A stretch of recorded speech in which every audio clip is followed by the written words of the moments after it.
Nelius Njuguna, karibu sana. Asante. You are a legal advisor at the Kenya Human Rights Commission. How are things there? At the moment, we are very busy because of the shrinking civic space and the oppression that's going on and all these cases, but we'll get to talk about them. Absolutely. Thank you so much. Thank you for coming. Next, we have Hussein Khalid. He's a prominent activist. Is that right to say prominent activist? It's not. Nah, I'm just a normal Kenyan. Just a normal Kenyan citizen whose voice is louder than others, especially when it comes to times of injustice. He is the CEO of Vocal Africa, formerly of Africa. Yes, Africa. correct. Asante. We have a very colorful gentleman at the corner there. His name is, your name is like the name of royalty in Ethiopia. Your name is Tafari, I believe. Yeah. Yes, David Tafari, and you've got the dreadlocks. It looks like Ras Tafari. Ladies and gentlemen, David Tafari, he's part of, by the way, that's your camera. You need to look at the people of Kenya.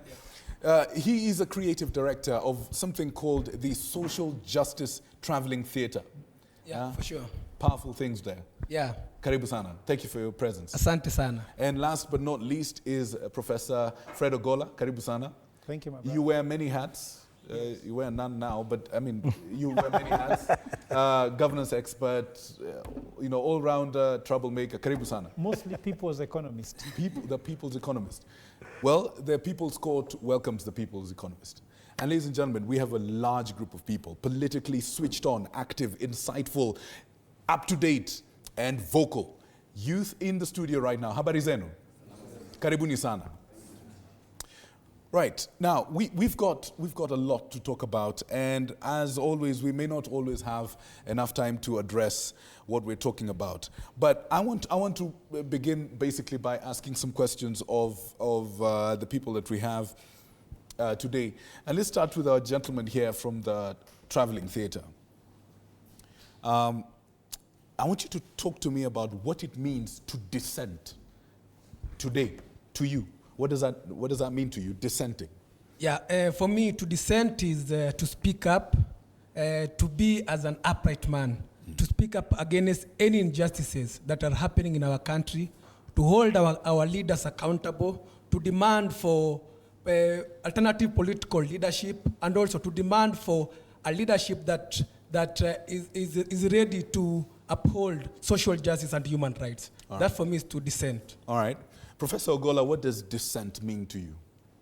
I think it was said in one of the best ways that professors can say by the young people when they say, tumekata. Tumekata. You can say many English, but they just say tumekata. Tumekata. Sasa wamekata nini? They refuse the issue of poor leadership. They refuse the issue of corruption. They refuse the issue of human rights. You know, the route human rights take is very long, but these people go direct. They said they talk without table manners. They tell you as it is. I remember you saw, Khalid, how it was very hard to calm them down. Yep. When you tell them, please, let us behave. What is behave?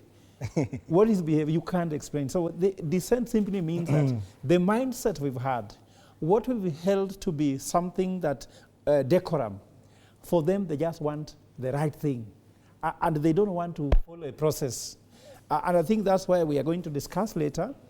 But also allow me to say that I know you call this youth activism.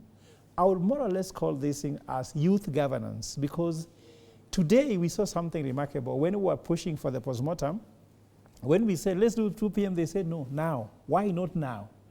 You see, they made the thing move from 2 p.m. to 8 a.m. So I think that I would give credit to them by simply being very direct.